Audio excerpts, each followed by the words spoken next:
This is David Harrison Greis with the Greis Report, and welcome to the show. This is your unfiltered daily voice for truth. I would like to begin by announcing that on Wednesday at 10:30 a.m., which is 9/3/2025, on the steps of the Capitol, there's going to be a press conference held by Representative Ro Khanna and Representative Thomas Massie, which is going to feature the testimony of 10 of the victims of the Epstein Island.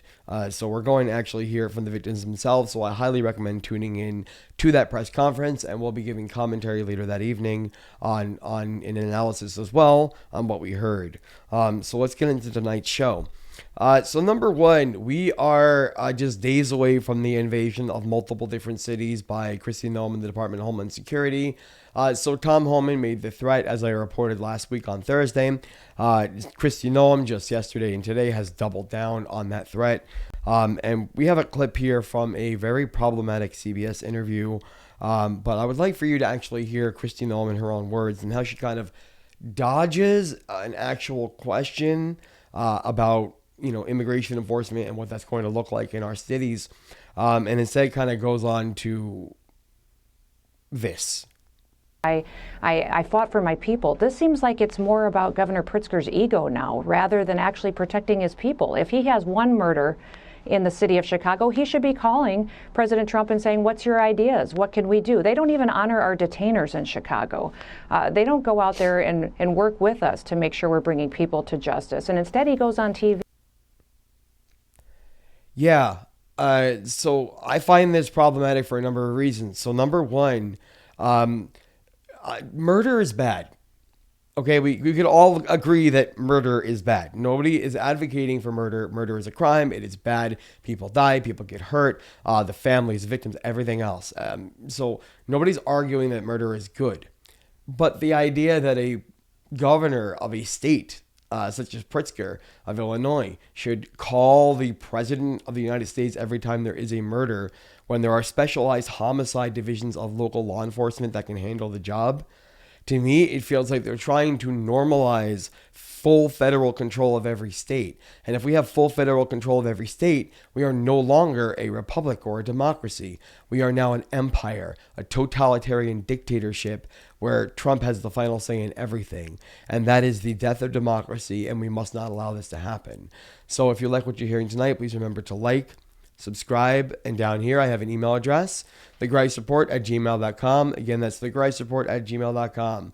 Please send us any tips, leads, story requests, photography, videos. We are always happy to boost your story on there. And please do hit that subscribe button. It really helps us get the word out there.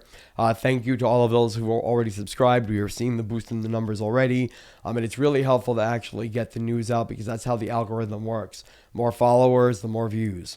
So let's continue. So the next thing I want to talk about, and this is very, very troubling to me, and please do be patient with me, and please leave a comment if I mispronounce this name and tell me the correct pronunciation. This comes from Newsweek. So as reported by Newsweek, Sharara Magadam, who is a party store and balloon store co-owner from Los Angeles, was abducted from Los Angeles by the ICE Gestapo.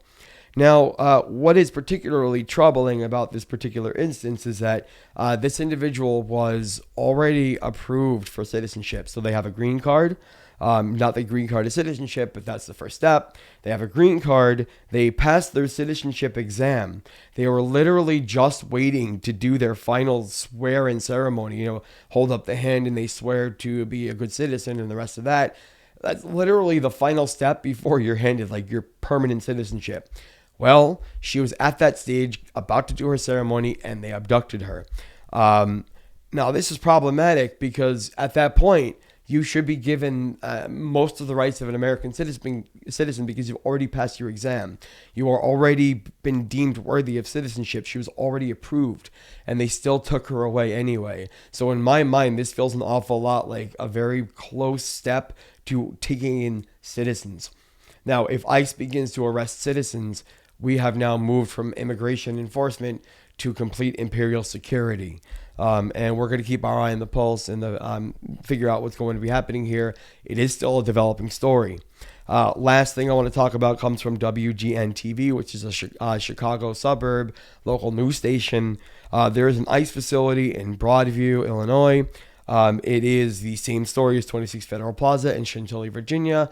The same kind of abuses, minimal food, dirty water, squalid conditions, being held in rooms together for days on end. This seems to be happening all over the country. So wherever we find them, we're going to expose them and teach you about these stations so that you can figure out if your friends or family are being sent there so you can track them down. My name is David Harrison Greis. Thank you for watching and for joining the resistance. Have a great night.